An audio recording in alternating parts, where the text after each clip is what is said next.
The Guy Wulfrunian, often considered one of the worst buses, if not the worst bus ever. But there was one bus voted by enthusiasts that was even more worse than this one. This is the story of the Daimler Roadliner, the bus that was worse than a wolf. Hi, this is Jeffrey, and a while back I did a video on the Guy Wulfrunian. Now, the Guy Wulfrunian is often considered one of the worst and possibly the worst bus ever built. However, there was another bus that was voted by enthusiasts as being even worse than the Wulfrunian, and that was the Daimler Roadliner. And so that's what we're going to take a look at in this video, the Daimler Roadliner and why it was such a terrible bus. So let's get started in learning about the Daimler Roadliner and why it was even worse than a wolf. Similar to the Leyland Atlantean, Daimler had also developed their own rear-engined double-deck chassis with the Daimler Fleetline in 1960, which was selling in stable quantities. That same year, Jaguar, with William Lyons in command, bought the Daimler Corporation. Liking what he saw and being a true businessman with vision, Lyons authorized a replacement vehicle for the Daimler Fleetline single-deck chassis. Many components of the Roadliner were shared with the Fleetline, but where the Fleetline featured a transverse engine, the Roadliner prototype featured an inline rear-mounted horizontal Daimler CD-type diesel with turbocharger. Lyons paid attention to operators' views when the prototype chassis was shown at the 1962 Commercial Motor Show and was convinced there would be enough interest to justify putting this into full-scale production at Coventry. Two were constructed to the newly allowed maximum dimensions of 36 feet or 11 meters long and 8 feet 2.5 inches or 2.5 meters wide. Lyons wanted the ever-popular Gardner engine in this new bus. Gardner, back in those days, wielded some serious influence over chassis builders, and so in demand were their engines that they would often add a premium to their price tag. Following a meeting between Gardner and Daimler, Daimler was told that there was no extra capacity at the time to fabricate engines for their new single-deck bus. Hugh Gardner was an excellent engineer, but considered a poor businessman and suggested that any further capacity would come with a hefty price premium. Daimler was having none of this, and prompted by Hugh Gardner's demands, William Lyons searched further for a suitable power unit. Chrysler Cummins was an American diesel engine builder that was desperately looking to gain some kind of foothold in the UK and European market. Well known for their heavy automotive and marine diesels, they had introduced a range of V6 and V8 high-speed diesels for smaller vehicle types, boasting incredible power to weight. Daimler entered a supply agreement with Cummins at a very favorable cost, but the price was paid in other, more serious ways. The V6 diesel would not fit into the Roadliner engine bay, so a fast redesign of the tail end of the chassis took place. Rather than feature a horizontal engine, the chassis now featured a Y-shaped kink beyond the rear axle to take the engine both vertical and in line. Eventually, the V6 VI-M series engine was built in Shotts in Lancashire and Darlington in a brand new plant.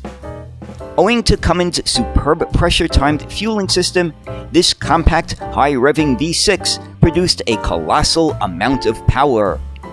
Its maximum output was rated at 195 brake horsepower in a coach chassis, which was somewhat astonishing considering an equivalent Gardner 6HLX, which was larger in capacity, developed 150 brake horsepower at the highest rating. Rather unknowingly, Daimler had developed not only a bus chassis but a high-powered coach chassis, and operators initially beat a path to the Coventry headquarters of Daimler to place orders for this brand new, incredible chassis.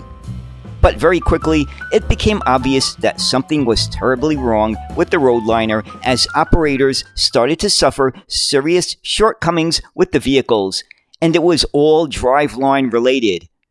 The Daymatic semi-auto gearbox could simply not cope with the level of power going through it, and issues relating to burnt-out brake bands and even gearbox fires became common.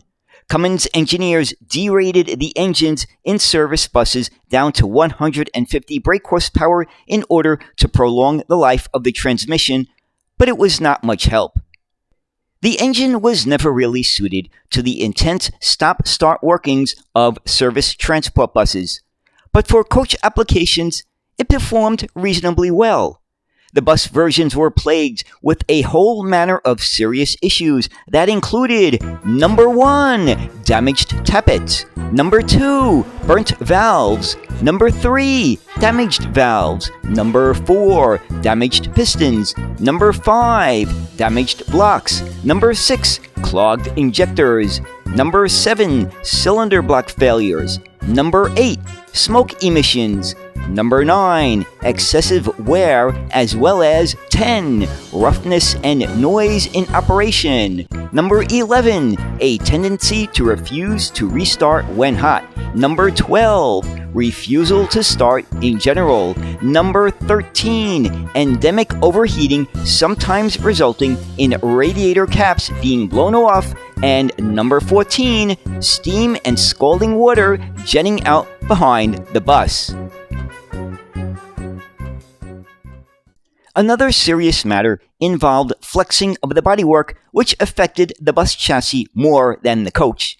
Because of the redesign of the rearmost part of the frame in order to accept an inline engine, stress in the fulcrum of the chassis over the rear axle was more than what is normally expected for a rear-engined bus. If the body was of dual-door construction, this stress was amplified by the lack of body rigidity, which is why many bus roadliners were withdrawn from service at a fairly early age. And the optional Clayton Compass automatic heating and ventilation system was both unreliable and very noisy.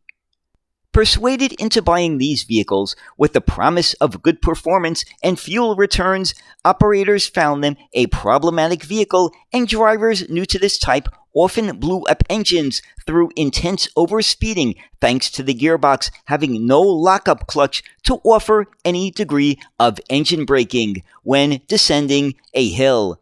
Failures were so commonplace that engineers from Columbus, Ohio and Darlington worked alongside the depot engineers in a bid to cure faults.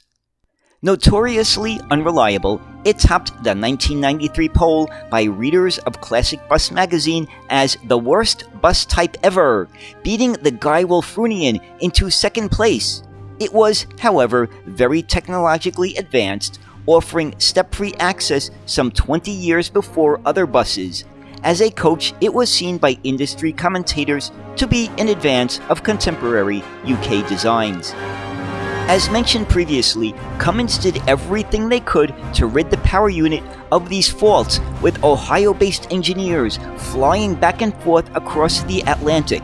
Eventually, Cummins admitted defeat by confessing that the V6 I-M series engine could not cope with frequent stop-start cycles of operation, being originally a marine engine design and not really ideal for local bus operators. By the late 1960s, the Roadliner's reputation was in tatters. By this time, British Leyland now owned Daimler, but British Leyland's proposed solution was far from satisfactory. British Leyland and Daimler dropped the Cummins option, and plans were put into place to find alternative suitable power units, but the design of the rear of the chassis somewhat limited the options available. The Gardner 6LX, which was the industry standard oil burner, would not fit, nor would the Leyland equivalent, the 0.680 series. Perkins ended up supplying their V8 510 series engine, which essentially was a D-rated truck unit. Fitted into a bus chassis, it was ferociously thirsty. Down at Southall, AEC had developed their own V8 engine, the 700 and 800 series, which was a superb design yet woefully underdeveloped, became another Roadliner option. The V8 800 series was rushed into production at the order of British Leyland long before it was a proven engine, and tales of main bearings failing at less than 60,000 miles became commonplace. Daimler eventually stopped production on the bus Roadliner after the launch of the single-deck version of the Fleetline came online, and the coach version was soon the only Roadliner available. It stumbled along with dwindling orders until 1972. Daimler, a once respected company, never really had the same credibility after these events. So, how many Roadliners were built and who bought them? According to Gavin Booth's book, Bus Blunders, a total of 328 Roadliners were built, with a breakdown as follows. Number 1, the SRC6 bus, which was the single-deck rear-engined Cummins. These totaled 128, with Potteries motor traction having the largest fleet with 51. Belfast came in second with 18. Number 2, the SRC6 coach was a total of 27, with black and white having the largest share at 18. Number 3, the SRP8 bus with the Perkins engine, a total of 10, all for Potteries. Number 4, the SRP8 coach was a total of 23, with black and white receiving 20. Exports totaled 140 units, with number 1, the SRC6 bus totaled 104, with Australia receiving 37 and Canada 31. Number 2, the SRC6 coach totaled 9, with Canada getting 3. And number 3, the SRL8 bus with a Leyland engine that was not used for the UK market totaled 27, all for Pretoria, South Africa. While good in concept and poor in execution, the Roadliner may yet take the title of the worst bus ever built. So, there it is, the story of the Daimler Roadliner.